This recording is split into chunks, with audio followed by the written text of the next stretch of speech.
Previously Chief Justice of Newfoundland, the Bermuda-born Scots lawyer Francis Forbes arrived in Sydney town in March of 1824 to assume the office of Chief Justice of New South Wales. In May, the Charter of Justice establishing the Supreme Court was proclaimed, and the oath of office administered to the newly appointed Attorney-General and Registrar. Practising certificates were granted soon after. At that stage, Forbes was not only the Chief Judge, but the only one, as well as a Legislative Councillor and member of the Executive Council. It fell to him to clarify and to certify that colonial legislation was consonant with the laws of the Empire.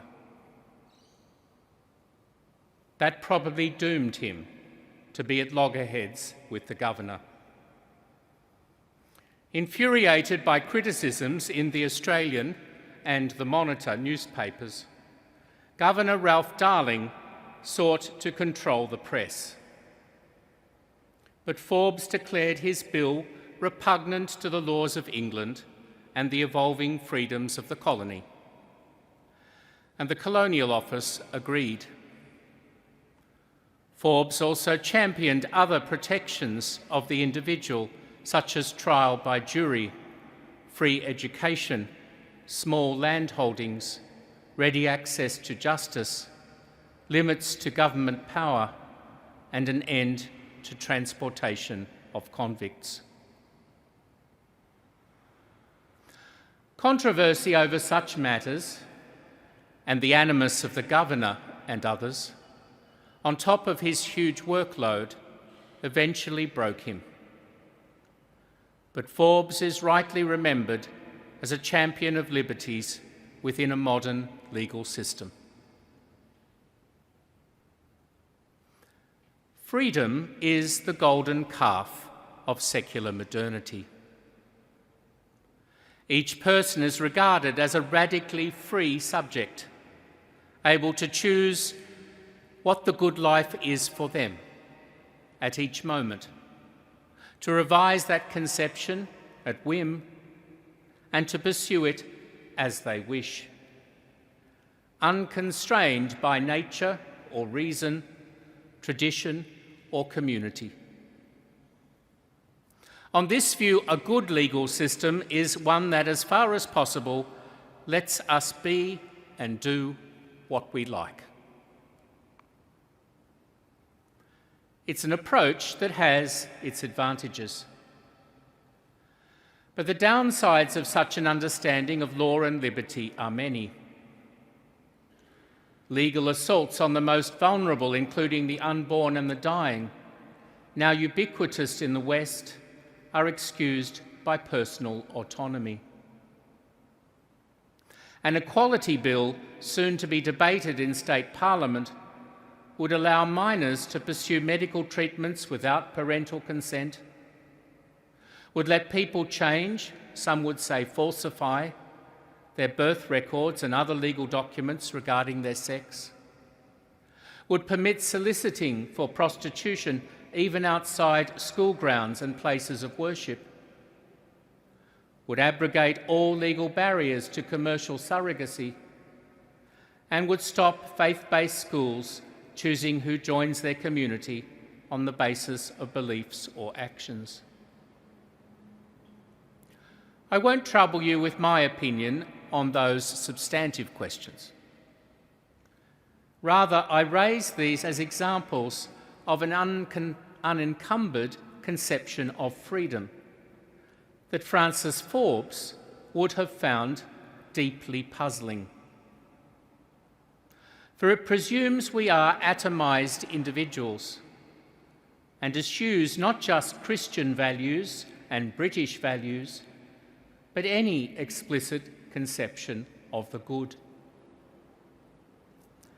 It's unclear how such an approach can sustain the virtues, practices and institutions that have underpinned our civilization, community and legal system. Of course, questions regarding freedom and truth, individual and community, and the best way to order freedom so that all have opportunities to flourish, are as old as humanity itself. The first misdemeanour judged by the most Supreme Court was that of Adam and Eve. Though given so much, they sought to take more. But more was going on here than the theft of fruit occasioning transportation outside of Eden. Their real crime was the unwillingness to be constrained by any external law. A darkness entered the human heart, resisting obedience to law, and a series of not-so-original sins followed, such as Cain slaying Abel. Yet our history also demonstrates God's unrelenting encouragement and humanity's continued efforts, however imperfect, to pursue and protect the good. In today's first reading, we heard of those most famous legal prescriptions, the Ten Commandments. What are we to make of them? Are they arbitrary dictates of a micromanager God, or rules of the Jewish and Christian clubs, either way hampering the pursuit of personal happiness? Or are they revealed religion and natural reason's code of behaviour for individuals in community? One that honours God and humanity, marriage and family, life and limb, sex and relationships, property and candour. One that seeks individual and communal regulation of ego, aggression, deceit, lust, covetousness, and the rest. As a tax official, Zacchaeus enjoyed the freedoms afforded by material wealth and Roman favour. But living as he pleased wasn't all it was cracked up to be. In a moment of desperation, he climbs a tree to glimpse a passing holy man. His bet pays off. Jesus sees him and invites himself to Zach's place, to the chagrin of the more scrupulous onlookers. The encounter is transformative. Zacchaeus is moved to repay the Lord's mercy by compensating any he has cheated and giving alms to the poor. He has experienced not only freedom from, but freedom for. A newfound liberty ordered not by blind preferences, but by a clear sense of the good.